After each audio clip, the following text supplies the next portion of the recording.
Hola pequeños, Dios les bendiga, espero se encuentren muy bien el día de hoy. Hoy les voy a platicar sobre un hombre que supo tomar decisiones sabias al momento de ser probado por Satanás. Este hombre se llamaba Job. Él era muy fiel a Dios, lo amaba con todo su corazón y el Señor sabía que era verdad. Un día Satanás pidió el permiso a Dios para poder darles ciertas pruebas para probar su fidelidad.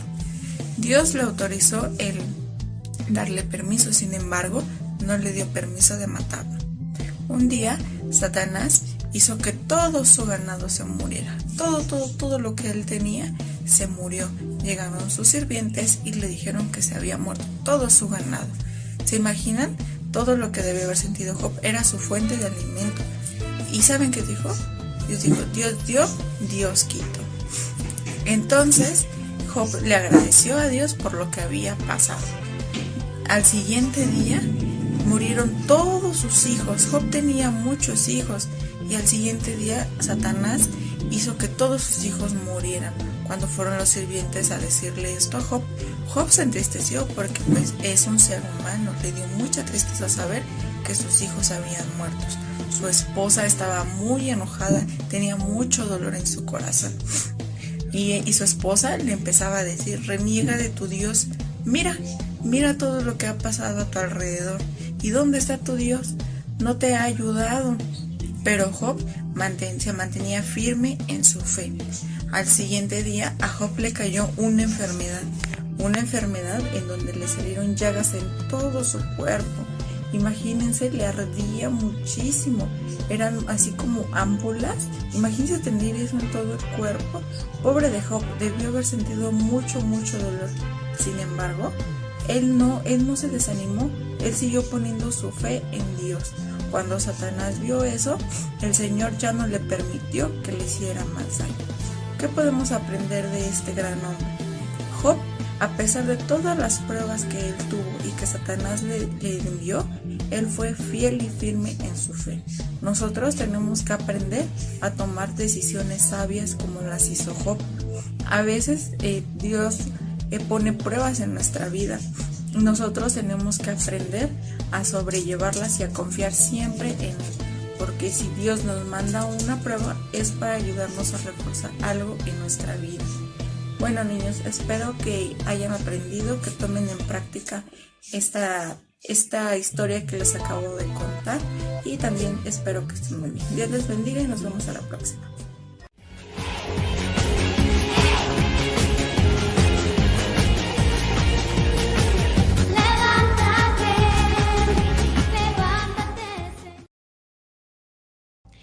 Y le declaré al Señor, dice, por mi vida es tuya es, dice el primero, que nuestra vida es de Él. Y el otro dice, cambiaré mi tristeza, cambiaré mi vergüenza y los entregaré por el gozo de Dios. Cambiaré mi dolor y mi enfermedad y los entregaré por el gozo de Dios. ¿Cuántos en esta hora a lo mejor traen tristeza, traen a lo mejor vergüenza, traen dolor? Pero sabe que o enfermedad, pero el Señor te dice, te los cambio. El día de hoy te los cambio. Déjalos a mis pies y yo te daré ese gozo que nos lleva a seguir adelante. ¿Cuántos dicen amén? Amén.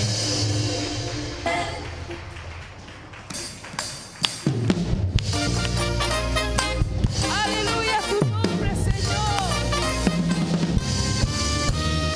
Eres mi Dios y no hay otro, único Dios eres, Señor.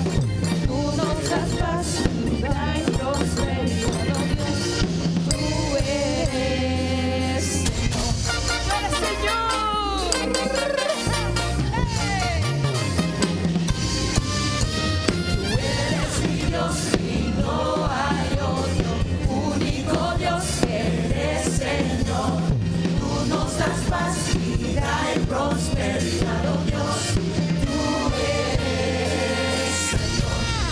Tuya es, mi vida tuya es, mi vida tuya es. Dile, mi vida tuya es. Mi vida tuya es, mi vida tuya es, mi vida tuya es. Yo te alabo con el corazón y con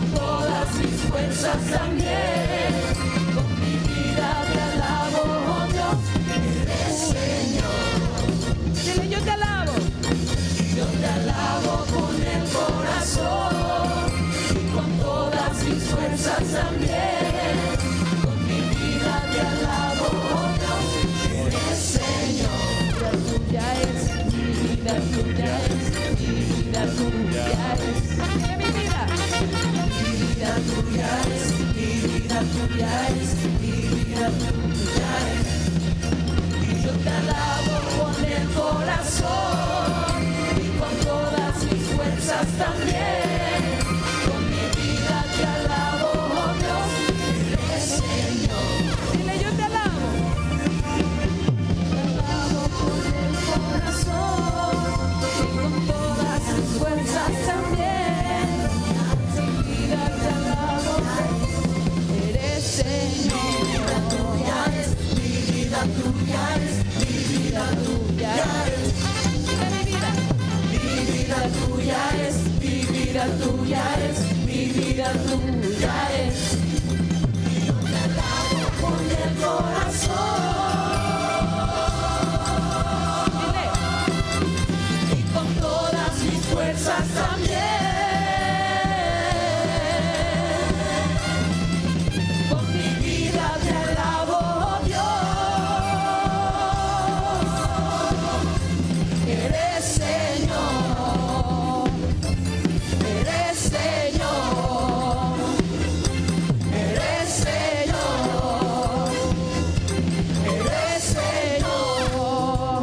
Aleluya. Porque tú has cambiado nuestra tristeza en gozo, Señor.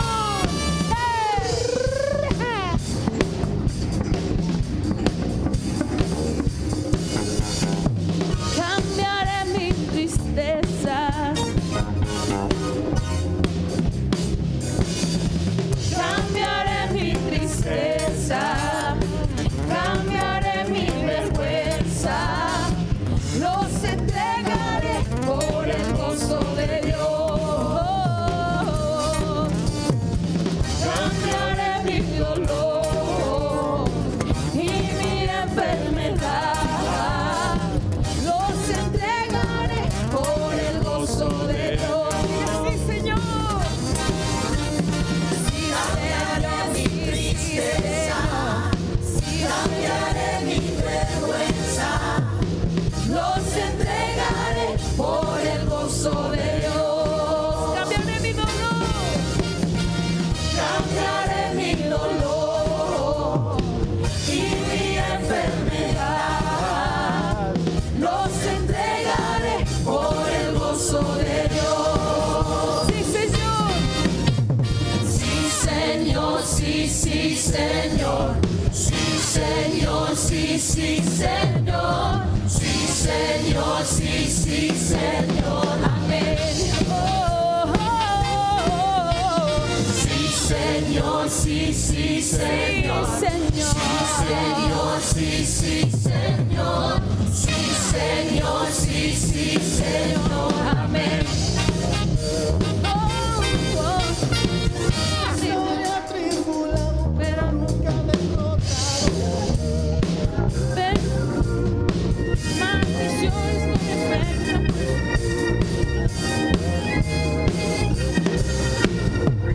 Aunque triste la noche yo sé, gozo viene la mañana.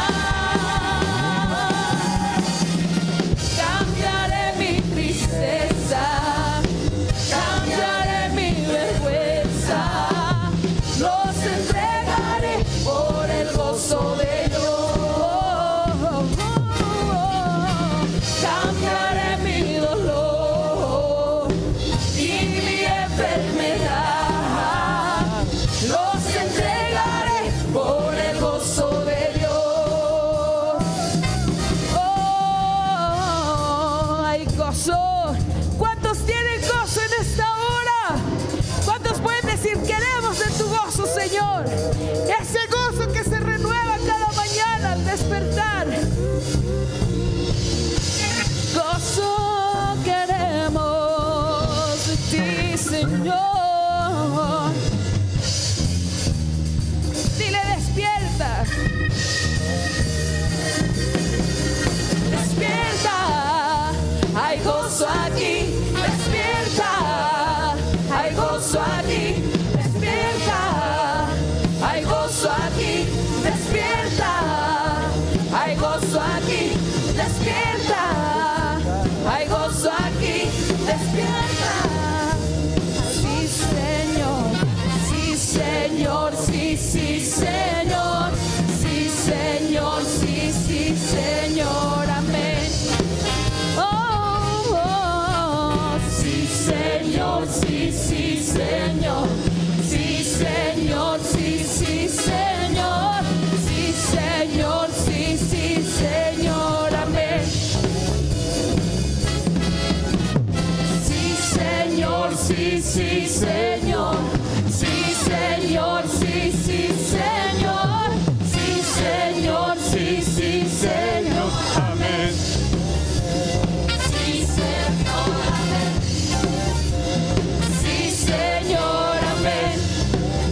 que podemos recibir de ti. Aleluya. Hola mis amados hermanos, mis amadas hermanas, buenas noches, Dios les bendiga. Es un gusto, un placer estar nuevamente con ustedes compartiendo la palabra del Señor. ¿Qué les parece si en esta hora me acompañan a su Biblia y la abren ahí en el libro de Lucas capítulo 23, versículos del 44 al 46. Lucas 23 del 44 al 46, que a su letra nos dice: Cuando era como la hora sexta, hubo tinieblas sobre toda la tierra hasta la hora novena, y el sol se oscureció, y el velo del templo se rasgó por la mitad. Entonces Jesús, clamando a gran voz, dijo: Padre, en tus manos encomiendo mi espíritu. Y habiendo dicho esto, expiró.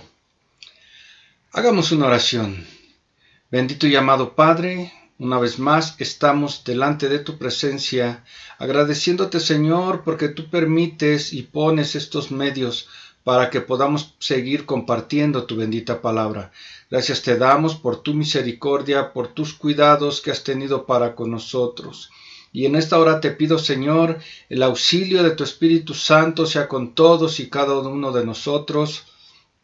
Venga, redarguya nuestro corazón, abra nuestro entendimiento y podamos, Padre, entender esta bendita palabra que tú tienes para nosotros. Todo esto te lo pedimos en el nombre de tu Hijo amado, Cristo Jesús. Amén y amén. Bien, mis amados hermanos, pues como podemos ver, este texto nos relata la culminación, el final de la pasión de nuestro Señor Jesucristo.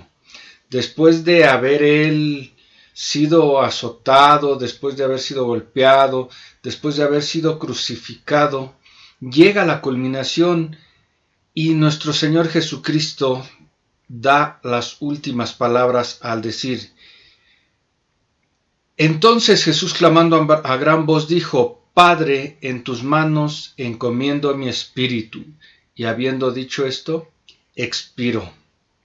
Y mire, mi amado hermano, estamos en unos días en que en casi todo el mundo, se celebra la pasión de Cristo. Se celebra lo que se conoce como Semana Santa. En casi todo el mundo, si no es que en todo el mundo, se están llevando a cabo ya los preparativos para la celebración de lo que se conoce como Semana Santa. Y al reflexionar, hermano, lo que sucede durante esta semana que se hace llamar Santa, nos podemos dar cuenta que de acuerdo a todos los sucesos que pasan, pues esta semana, hermano, no es una semana tan santa, ¿verdad? No es una semana tan santa como pareciera. Y mire, en esta hora, hermano, no traigo una predicación. En esta hora traigo una enseñanza donde vamos a ver un poco más a fondo realmente de dónde viene esta celebración, por qué la gente celebra Semana Santa. Así que el tema de esta hora es simple y sencillamente Semana Santa. Semana Santa, ya que vamos a ver, como decía hace un momento, que no es una semana tan santa como parece o tan santa como la gente dice. Hay ciertos acontecimientos que en esta temporada de Semana Santa se elevan y son de más frecuencia. Por ejemplo, ¿cuáles son esos acontecimientos más comunes que suceden? Accidentes automovilísticos. Podemos ver en esta temporada cómo en las carreteras hay muchos accidentes automovilísticos. También podemos ver que los robos a casa habitación incrementan. ¿Por qué? Porque la gente sale y la gente cuando sale deja sus casas solas y hay cierto tipo de gente que nada más está ahí viendo a ver qué casa está sola para poder entrar y sustraer los bienes que hay dentro de esa casa. Entonces podemos ver que en esta temporada los robos a casa habitación incrementan, también los asaltos. ¿Por qué los asaltos? Porque aquella gente que se dedica al asalto, a robar, sabe que esa gente que está saliendo de paseo lleva dinero, lleva efectivo o lleva tarjetas de crédito, débito con donde se puede obtener dinero. Entonces los robos, los asaltos están a la orden del día porque la gente que le gusta lo ajeno sabe que los que salen llevan dinero. Y aunque usted no lo crea, hermano, también incrementan los pleitos. Los pleitos porque primero el esposo, la esposa, juntamente con los hijos, salen bien contentos a vacacionar. Pero cuando regresan, hermanos, se encuentran con que están endeudados, ya le deben a ciertas tiendas departamentales, ya deben la luz, ya deben el agua, y se comienzan a pelear, y empiezan los pleitos diciendo, ya ves, te dije, no hubiéramos salido, pero tú estás ahí insistiendo, ahora cómo le vamos a hacer para pagar, y empiezan los pleitos. Entonces podemos ver a través de estos acontecimientos cómo la Semana Santa no es tan santa, porque se desatan ciertos acontecimientos que dejan en duda que sea una Semana Santa. Y si fuera una Semana Santa, hermano, ¿en qué debería de estar pensando la gente? ¿En qué deberíamos de estar pensando si realmente esto fuera una Semana Santa? Pues en santificarnos, en estar en el templo, en orar, en ayunar. En eso deberíamos de pensar, en eso debería de pensar la gente. Mas sin embargo no es así. ¿En qué piensa la gente en estos días? Se escucha la palabra Semana Santa y lo primero en lo que se piensa es playa, balnearios, vacaciones. Es en lo que se piensa. No se piensa en Dios, no se piensa en ponerse en ayuno, en oración, se piensa en vacaciones, en irnos a la playa, en irnos a un balneario, en irnos a visitar a nuestros familiares que se encuentran tal vez en provincia. Algunos otros piensan, pues total, no salgo, me quedo a descansar en casa. Y algunos otros, como la mayoría, pues ni modo, a seguir trabajando. Pero en esta Semana Santa se piensa siempre en vacacionar, en fiesta, en pachanga. ¿Y dónde queda entonces lo de Semana Santa? ¿En dónde queda? ¿Y cuál es la actitud? La actitud que la gente refleja en estos días. ¿Cuál es esa actitud que vemos en la gente que refleja? La gente dice que se guarda. Supuestamente la gente se guarda, es decir, se aparta. Y dicen que no comen carne, pero siguen en el pecado, mintiendo, peleando, fornicando, adulterando, emborrachándose, algunos robando, etc. O sea, la gente aparentemente dice que se guarda, la gente aparentemente dice que no va a comer carne, porque se tiene que guardar, y bueno, el hecho de que no coma carne no quiere decir que se esté guardando para el Señor, porque su vida sigue siendo la misma, sigue haciendo lo de siempre. Entonces, hermano, podemos ver que la gente no se guarda, la gente sigue viviendo, y mire, para muchos, hermano, en Semana Santa es la única temporada o la única ocasión en que van a la iglesia, hablando de la católica. Es la única temporada, y eso van nada más al Via Crucis, o fueron nada más a que les pusieran la ceniza el día miércoles de ceniza, o van a escuchar tal vez lo que le llaman la misa de gallo, y después de eso no regresan a la iglesia hasta la siguiente semana, es decir, hasta la siguiente Semana Santa. hasta el siguiente año. Entonces podemos ver, hermano, que esta Semana Santa, la verdad no tiene nada de santa. Esta Semana Santa es sinónimo de vacaciones y fiesta. A eso se refiere la Semana Santa en el mundo, allá afuera. Las Semanas Santas son fiesta y vacaciones. Y mire, también es común ver que en estos días en la televisión se habla bastante de la muerte y de la resurrección de nuestro Señor Jesucristo. Y podemos ver en la televisión cómo pasan películas y películas y películas en relación a la vida de nuestro Señor Jesucristo.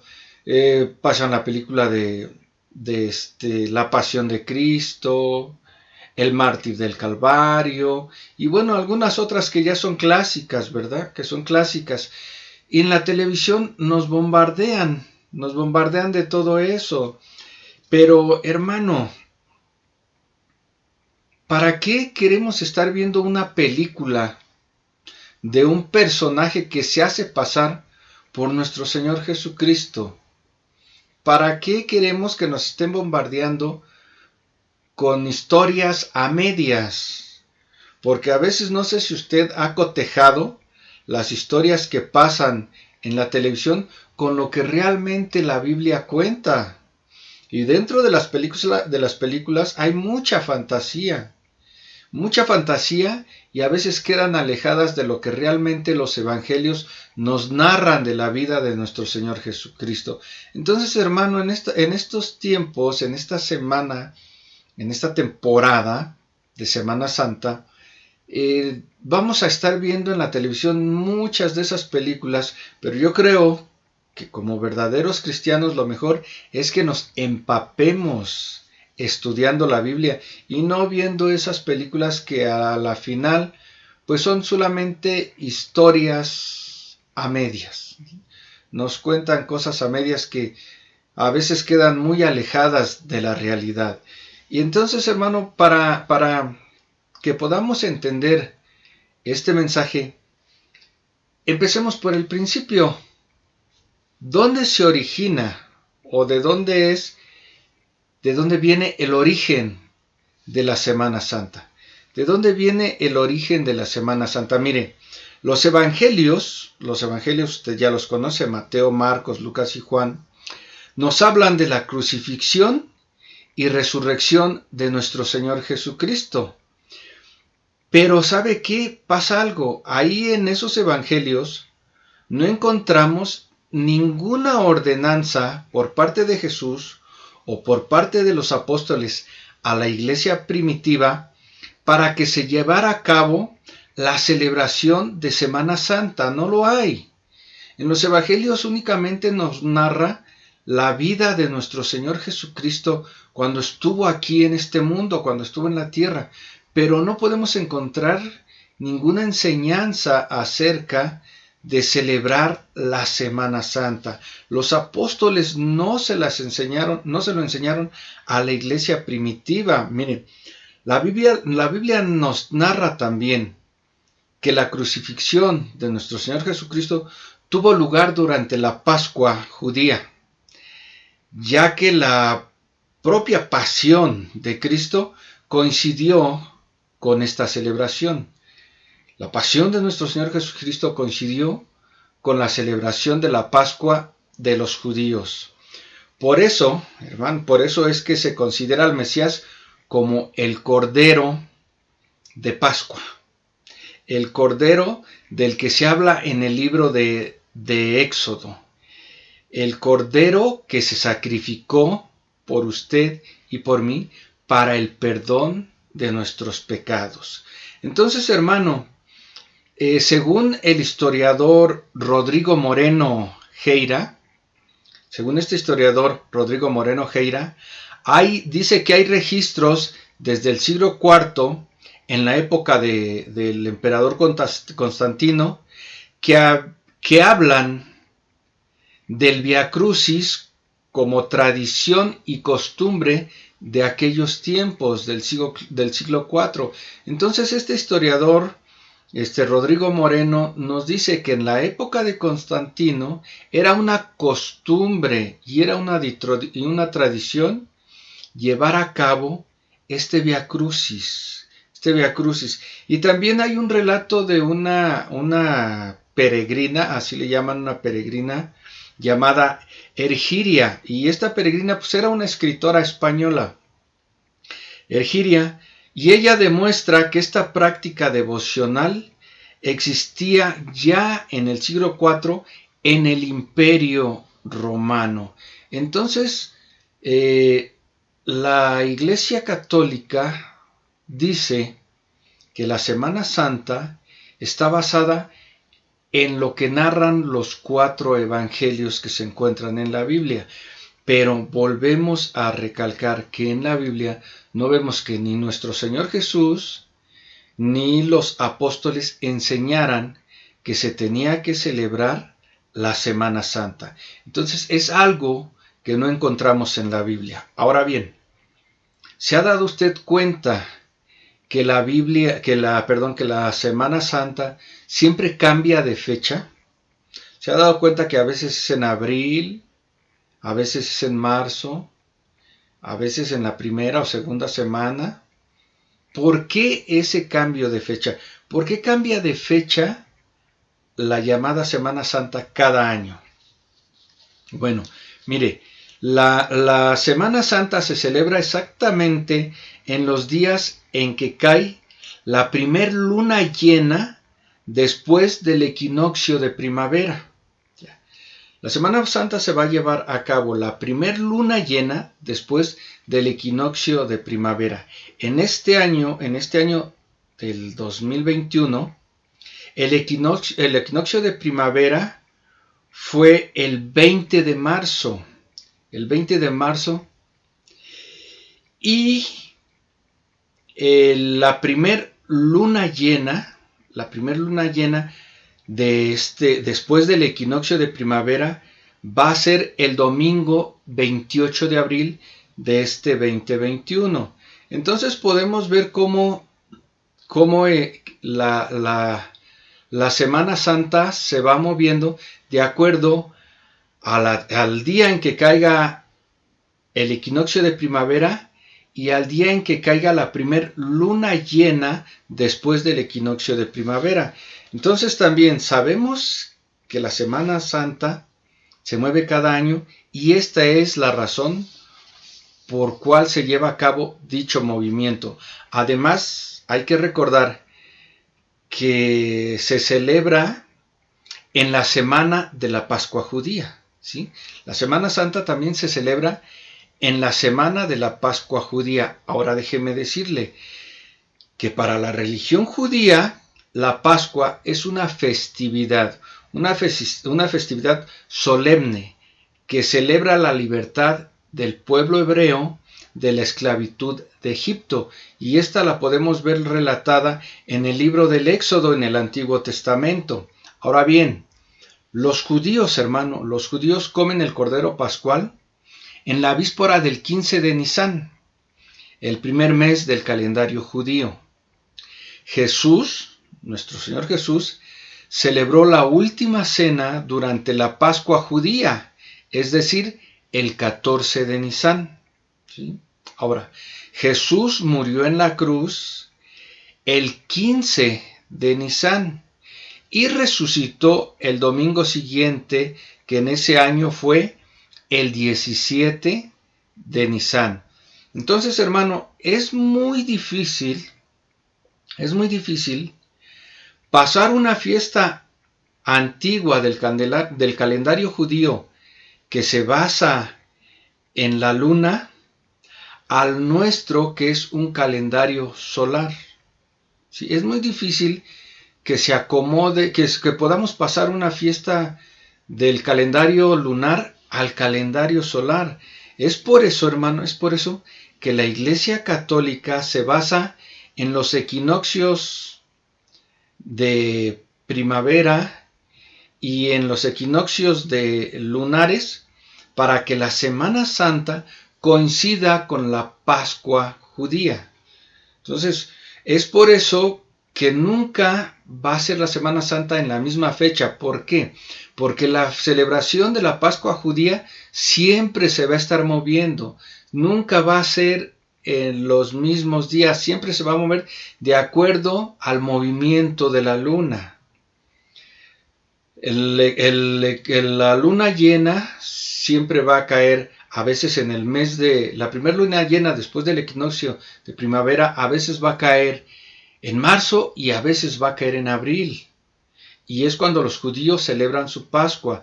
Es por eso que la Iglesia Católica tiene que estar meneando la Semana Santa para que coincida con la celebración de la Pascua de los judíos. Entonces, podemos decir, hermanos, que en la Biblia no existe ninguna referencia sobre la celebración de la Semana Santa, y que esta es un invento, digámoslo así, de la Iglesia Católica, ¿sí? O sea, la Semana Santa como tal no la vamos a encontrar en las Escrituras, no la vamos a encontrar en la Biblia.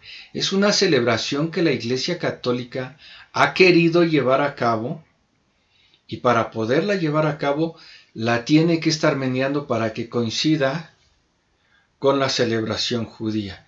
Entonces, hermano santo, también eres santo, hermano, tú también, hermana, eres santa. Amado hermano, la Semana Santa no la vamos a encontrar como una celebración en la Biblia, ¿sí? Ahora bien, ¿es el origen de las procesiones de la Semana Santa bíblico?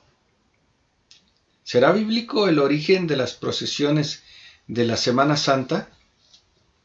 Mire, la Iglesia Católica justifica el origen de las procesiones con la Pascua judía, y dicen que las procesiones tienen su origen en la pasión de Cristo tal y como se relata en los evangelios, ¿sí? O sea, ellos aseguran que las procesiones tienen su origen ahí, en los relatos de los evangelios, ya que en los evangelios nosotros podemos ver que ciertamente se relata cuando nuestro Señor Jesús es detenido, cuando es llevado y es puesto a disposición de las autoridades, cuando lo golpean, le dan de latigazos en la espalda, cuando lo abofetean, cuando lo llevan y lo crucifican y lo matan. Todo eso ciertamente lo relata la Biblia, lo podemos ver como un relato, pero nunca nos dice la Biblia que el hombre, que el ser humano, que el cristiano, que el creyente, que el seguidor de Cristo debe llevar a cabo una celebración, una procesión, para repetir nuevamente lo que nuestro Señor Jesucristo vivió en aquel tiempo. La Biblia no lo dice. Entonces, la procesión es justificada únicamente en los relatos de los evangelios, pero no es un mandato de Dios. Nunca manda que el hombre trate de imitar a Cristo de esa manera. Qué bueno que lo imitáramos en cómo fue Él cuando estuvo en este mundo, siendo amoroso, siendo humilde, siendo de corazón puro, siendo sin pecado, pero no lo imitamos de esa manera, y la gente quiere imitarlo y quiere ser el Jesús que crucifiquen, y no se trata de eso. O sea, la procesión no es algo bíblico. Las procesiones simbolizan diferentes eventos, desde la entrada de Jesús a Jerusalén hasta su resurrección. Y eso también, pues como decíamos, nos lo narra la Biblia. Pero estos eventos, la gente los quiere llevar a cabo en sus parroquias, en sus iglesias. Y hay una muy importante, ¿no? Allí en Iztapalapa, donde hacen una mega procesión, y me imagino que también en otros estados de la República, pero esto no es bíblico. Eso no es bíblico. No hay ningún registro en la Biblia no hay ningún registro en las Escrituras que diga que los cristianos deben llevar a cabo las procesiones. Además, tampoco vemos registro de que la iglesia primitiva lo hiciera. Mire, los libros del Nuevo Testamento se escribieron muchos años después de la resurrección de nuestro Señor Jesucristo. Por ejemplo, el libro de Mateo se escribió cerca del año 250 después de Cristo. O sea, vea, 250 años después de nuestro Señor Jesucristo se escribió el libro de Mateo. Y durante ese lapso no vamos a encontrar ningún registro donde diga que la iglesia primitiva celebraba procesiones, donde diga que la iglesia primitiva llevaba a cabo lo que se dicen que las 7 caídas, las visitas de las 7 casas y no sé qué tantas cosas. La Biblia no menciona que la iglesia antigua lo hiciera. Entonces, volvemos a lo mismo de que es algo que la Iglesia Católica únicamente ha implementado para llevar a cabo esta celebración que no es bíblica. Mire, ahorita estamos en un tiempo que le llaman Cuaresma. El periodo de la Cuaresma que no es otra cosa que 40 días para guardarse, según la tradición católica, ¿no? Pero volvemos a lo mismo. En la Biblia no vamos a encontrar que diga que hay una Cuaresma. Entonces, ¿de dónde surge esta Cuaresma? Esta Cuaresma que, según la Iglesia Católica, inicia el miércoles de ceniza y termina el Jueves Santo. Son 40 días. ¿De dónde sacan ellos esta Cuaresma? ¿De dónde sacan estos 40 días? Bueno, dicen que el periodo de Cuaresma es como un equivalente a los 40 días que Jesús pasó en el desierto. Los israelitas pasaron 40 años en el desierto. El diluvio duró 40 años y así hay eventos de 40 años y dice que esos eventos fueron periodos de prueba y sufrimiento. Entonces se basan ellos en eso, en decir que la Cuaresma, estos 40 días antes de la crucifixión de nuestro Señor Jesucristo, estos 40 días son 40 días de guardarse, 40 días de prueba y sufrimiento. ¿Y qué hace la gente durante esta Cuaresma?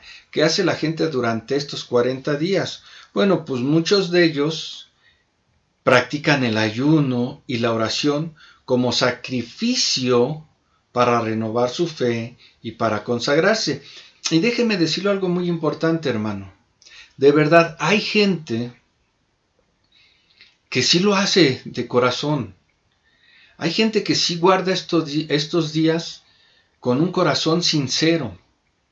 O sea, lo hace de verdad, lo hace sinceramente, pero no se ha dado cuenta que está siendo engañada. Y lo hace sinceramente y se guarda, pero lamentablemente nada más es durante estos días. Entonces, dicen que se guardan y lo clásico, no se come carne, los días viernes no se come carne. No se come carne, pero sí se pueden echar cervezas, sí se pueden echar sus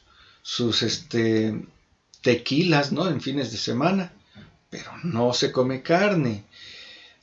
Hay algunos que sí, durante esos días no fuman, no beben, pero únicamente durante esos días, pasados esos días, pues vuelven a la rutina de volver a tomar y de volver a fumar. Y mire, yo recordaba, cuando estaba haciendo estudio, yo recordaba lo que me platicaban mi mamá y mi abuelita.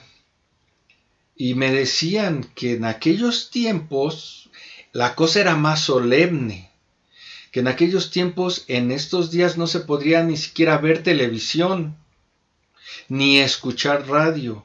Es más, ¿sabe qué? Yo recuerdo en una ocasión que en una temporada de Semana Santa, un viernes que me tocó descansar, no fui a trabajar, se me ocurrió ponerme a pintar la fachada de la casa. Y recuerdo que pasó un viejito y me regañó. Lo recuerdo muy bien, me regañó y me dijo que por qué estaba pintando, que por qué estaba trabajando, que si no sabía yo que ese día no se tenía que trabajar, que ese día no se tenía que hacer nada, porque si yo me ponía a trabajar, le estaba enterrando los clavos a Jesús en la cruz. Decía, caray, o sea que cada que doy un brochazo le entierro un clavo, ¿o cómo está? Pero así dicen que era de solemne antes. Es más, yo llegué a escuchar que decían que el sábado de gloria no se podían bañar, que porque se convertían en pescados o se convertían en sirenas. Entonces, vea todo lo que envuelve esa dichosa Semana Santa, ¿no? Puras tradiciones y puras cosas que la gente va inventando, pero que nada de eso está en la Biblia. Pero entonces, si nada de eso está en la Biblia, ¿qué es lo que sí hay en la Biblia en relación al tema? En relación al tema de la pasión de Cristo, en relación al tema de la crucifixión de nuestro Señor, en relación al tema de lo que la gente llama Semana Santa. ¿Qué es lo que sí dice la Biblia? ¿Qué es lo que hay en la Biblia? Bueno, ya vimos que realmente sí nos relata todo ese viacrucis que tuvo que pasar nuestro Señor Jesucristo. Pero hay algo que sí toca la Biblia en relación a este tema. Y eso es la Cena del Señor. La Cena del Señor.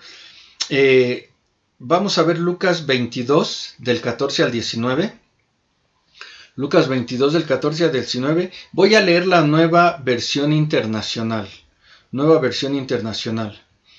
Cuando llegó la hora, Jesús y sus apóstoles se sentaron a la mesa. Entonces les dijo: he tenido muchísimos deseos de comer esta Pascua con ustedes antes de padecer. Pues les digo que no volveré a comerla hasta que tenga su pleno cumplimiento en el reino de Dios. Luego tomó la copa y dio gracias y dijo: tomen esto y repártanlo entre ustedes. Les digo que no volveré a beber del fruto de la vid hasta que venga el reino de Dios. También tomó el pan y después de dar gracias lo partió, se lo dio a ellos y dijo: este pan es mi cuerpo, entregado por ustedes. Hagan esto en memoria de mí. Mire, en la última noche antes de su muerte, nuestro Señor Jesús pidió a sus discípulos que le recordaran con una cena sencilla, pan y vino. La cena del Señor es ante todo una comida de recuerdo, de recordarlo, porque les dijo a sus apóstoles: haced esto en memoria de mí. Entonces, al compartir la cena, se nos está recordando la vida de Cristo, su muerte, su resurrección y su promesa de que Él volverá. Esto es lo que sí toca la Biblia respecto al tema, que nuestro Señor Jesús compartió el pan y el vino con sus discípulos y les dijo que esto lo llevaran a cabo en memoria de Él, recordando su trayectoria en este mundo, recordando su vida, su muerte, su resurrección y la promesa de que Él volvería por su iglesia. Nosotros, hermano, como cristiano, hermana, como cristiana, nosotros celebramos la Cena del Señor por lo menos una vez al mes, ¿no? Cada primer día de mes nosotros llevamos a cabo la celebración de la Cena del Señor. Hay otras congregaciones que lo hacen más seguido, algunas con unos lapsos más largos, pero a final de cuentas nosotros no celebramos la Semana Santa, nosotros celebramos la Cena del Señor para recordar el sacrificio que Él hizo en la cruz y para recordar que Él viene pronto, que Él viene por su iglesia, que Él viene para llevarle a las nubes para celebrar las bodas del Cordero y para volver nuevamente a estar con nosotros. Entonces, hermano, eso es lo que nosotros celebramos. Nosotros celebramos y recordamos que Cristo viene pronto. No celebramos una Semana Santa. Celebramos el que Jesús haya muerto en la cruz para salvación de nuestros pecados, para salvación nuestra y el perdón de nuestros pecados. Entonces, eso es lo que nosotros recordamos. Recordamos el sacrificio que Él hizo en la cruz. Cuando Él partió ese pan, simbolizaba cómo iba a ser su cuerpo masacrado, golpeado, latigado, escupido. Y cuando Él comparte esa copa de vino, simbolizaba el derramamiento de su sangre y su nuevo pacto. Entonces, algo que no podemos negar, hermano, es que nuestro Señor Jesucristo, tocando este tema de Semana Santa, murió en la cruz. Y murió en la cruz por ti y por mí. ¿Y por qué? ¿Por qué murió en la cruz? ¿O por qué tenía que morir en la cruz? ¿O para qué murió en la cruz nuestro Señor Jesucristo? Porque la gente celebra la Semana Santa y anda atrás de esos personajes que supuestamente son los romanos y que supuestamente es María y que supuestamente es Jesús, y andan detrás de ellos, pero muchos andan detrás en pachanga, algunos echándose sus chelas, otros, haciendo barbarias. Y andan ahí en la famosa procesión sin saber realmente el significado de eso que ellos llaman procesión, Vía Crucis, Semana Santa. No conocen ni siquiera el significado, no saben ni realmente lo que pasó cuando levantan a ese personaje ahí en esa cruz. La gente no sabe ni siquiera realmente qué sucedió en esa cruz. ¿Qué fue lo que sucedió cuando nuestro Señor Jesús murió ahí en la cruz? Entonces decíamos, ¿para qué o por qué murió nuestro Señor en la cruz?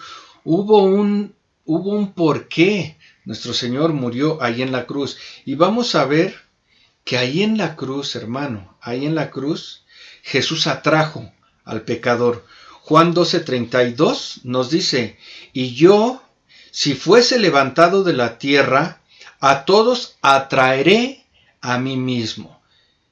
Vea lo que nos dice, y yo, si fuese levantado de la tierra, se refiere a la crucifixión, si fuese levantado de la tierra. Ahí nos está hablando de la crucifixión. En Juan 3:14 nos dice, y como Moisés levantó la serpiente en el desierto, así es necesario que el Hijo del Hombre sea levantado, o sea, sea crucificado, sea levantado en esa cruz. Es necesario. Y lo sigue diciendo ahí en el texto, a todos, o sea, tanto griegos como judíos, y a nosotros mismos, dice, atraeré. El hombre no puede ser empujado hacia Jesús. El hombre tiene que ser atraído con el Evangelio, con las buenas nuevas. Atraeré a mí mismo, ¿sí? O sea, por la vía de la cruz voy a traer a mí mismo a toda la humanidad. Diciendo, a través del sacrificio, atraeré a mí mismo a toda la humanidad. ¿Por qué? Porque es a través de ese sacrificio, a través de la cruz, que nosotros podemos llegar al Padre. Y nos dice Juan 14:6, Jesús le dijo, yo soy el camino y la verdad y la vida. Nadie viene al Padre sino por mí. Entonces podemos ver cómo ahí en la cruz, nuestro Señor Jesús atrajo al pecador. Pero pasó algo más en esa cruz. En esa cruz se nos abrió un nuevo camino. Y un camino vivo y nuevo, mejor dicho. Un camino vivo y nuevo. Mateo 27:51. Y aquí el velo del templo se rasgó en dos de arriba abajo, y la tierra tembló y las rocas se partieron. Mire, en el Antiguo Testamento, el sumo sacerdote era el único que podía tener contacto con la presencia del Padre, con la presencia de Dios. El sumo sacerdote era el único que podía atravesar ese velo para estar en contacto con la presencia de Dios, pero nos dice Hebreos 10 del 19 al 20. Así que, hermanos, teniendo libertad para entrar en el lugar santísimo por la sangre de Jesucristo, por el camino nuevo y vivo que Él nos abrió a través del velo, esto es, de su sangre. ¿Qué quiere decir? De su carne, perdón. ¿Qué quiere decir esto? Que gracias al sacrificio en la cruz, ahora nosotros también podemos llegar a la presencia del Padre como lo hacía el sacerdote en aquel tiempo. Ahora no es únicamente el sumo sacerdote el que puede llegar a la presencia de Dios, sino que usted y yo, gracias a ese sacrificio en la cruz, podemos llegar a la presencia del Padre. Y mire algo bien hermoso, que ahí en la cruz nos dio perdón de pecados. Vamos a ver Efesios 1 del 7 al 8. Voy a leer la traducción en lenguaje actual. Efesios 1 del 7 al 8. Por la muerte de Cristo en la cruz, Dios perdonó nuestros pecados y nos liberó de toda culpa. Esto lo hizo por su inmenso amor, por su gran sabiduría y conocimiento. Entonces, hermano, gracias a ese sacrificio en la cruz, los pecados de todos nosotros son perdonados. Y algo que mencionaba nuestra hermana Eli el domingo en su predicación, es que en la cruz nuestro Señor Jesucristo fue declarado rey. Ahí en la cruz el Señor Jesús fue declarado rey. Lucas 23, 38. Había también sobre él un título escrito con letras griegas, latinas y hebreas. Este es el rey de los judíos. Y nos decía nuestra hermana Eli, Pilatos colocó ese anuncio ahí, esa leyenda, según él, para ridiculizar a nuestro Señor Jesucristo, pero en realidad se le estaba reconociendo como rey de los judíos, y se estaba viendo lo que dice en Apocalipsis 19, 16, y en su vestidura y en su muslo tiene escrito este nombre, Rey de Reyes y Señor de Señores. Pilatos ya lo estaba nombrando rey, no únicamente de los judíos, decía nuestra hermana Eli, ¿verdad?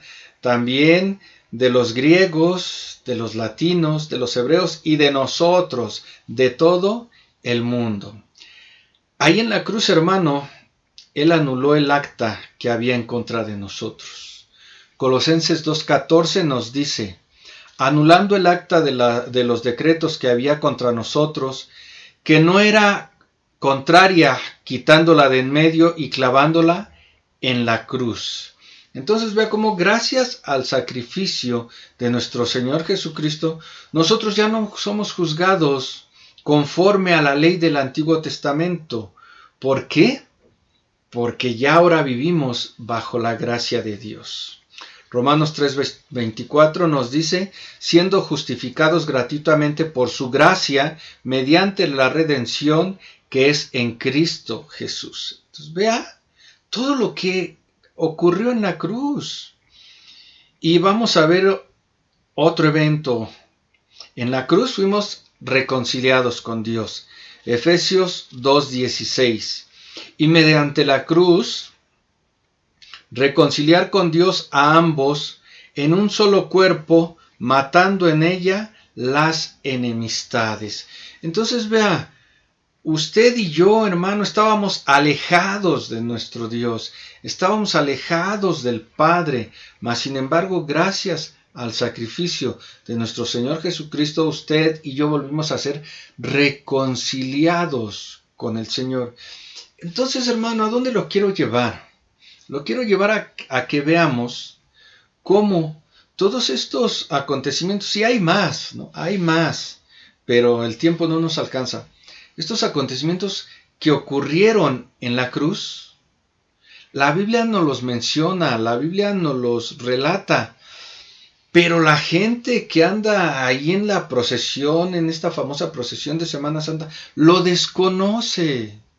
O sea, desconoce realmente, anda detrás de algo que desconoce.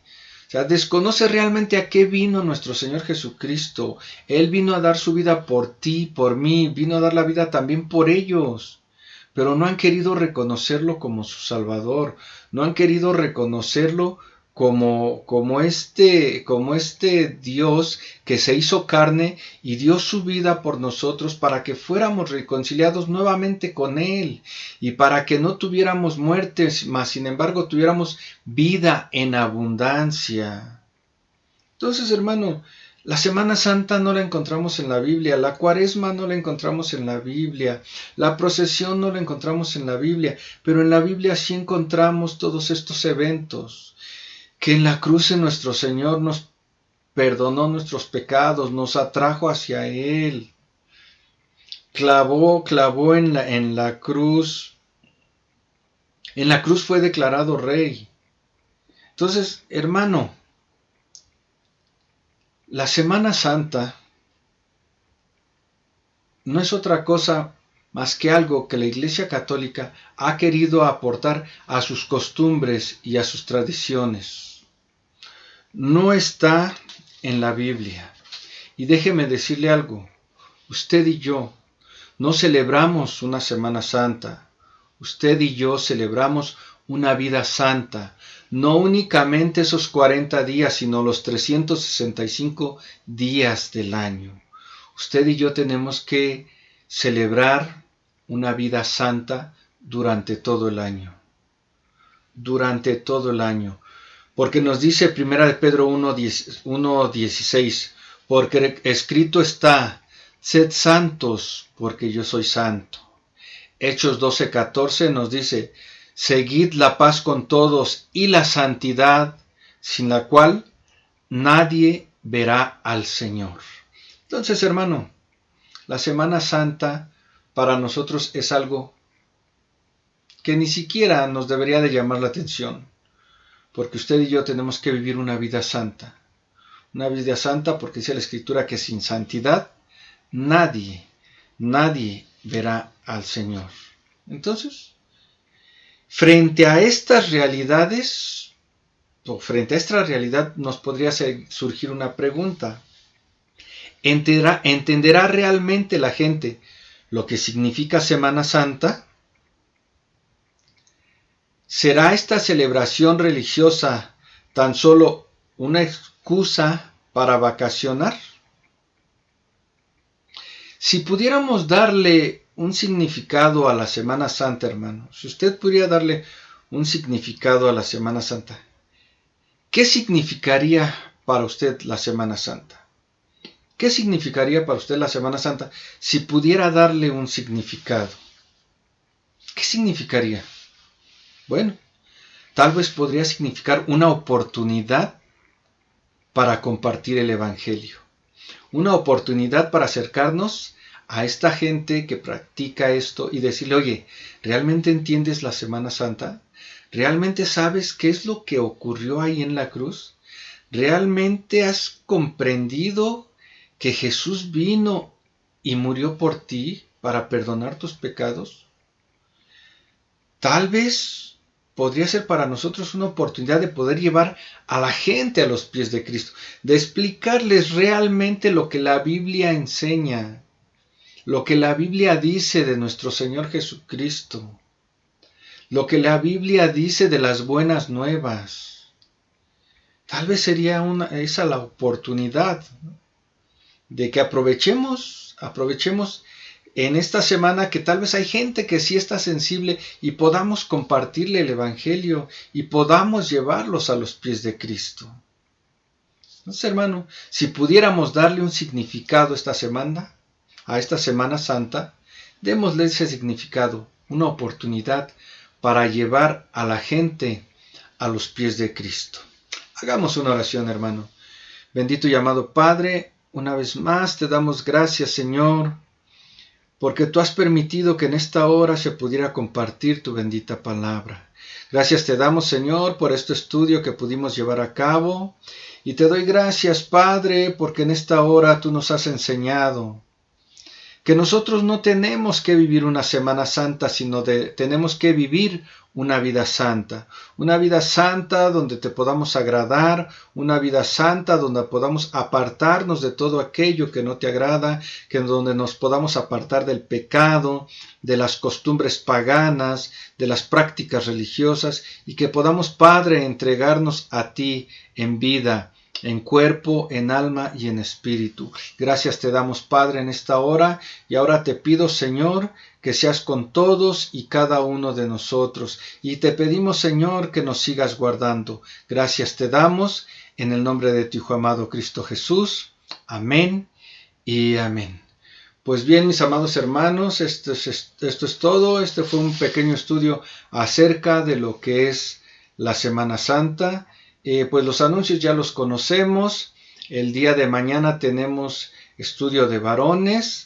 El próximo viernes tenemos lo de clamor de padres. El sábado tarde de conexión con los jóvenes. Y el día domingo, pues nuevamente, hermano, te esperamos aquí en el Shaddai. Las puertas ya están abiertas. No necesitas registrarte. Ya no hay restricción. Aquí ya se puede recibir a todos. Les esperamos, hermanos, las puertas están abiertas, que el Señor les bendiga.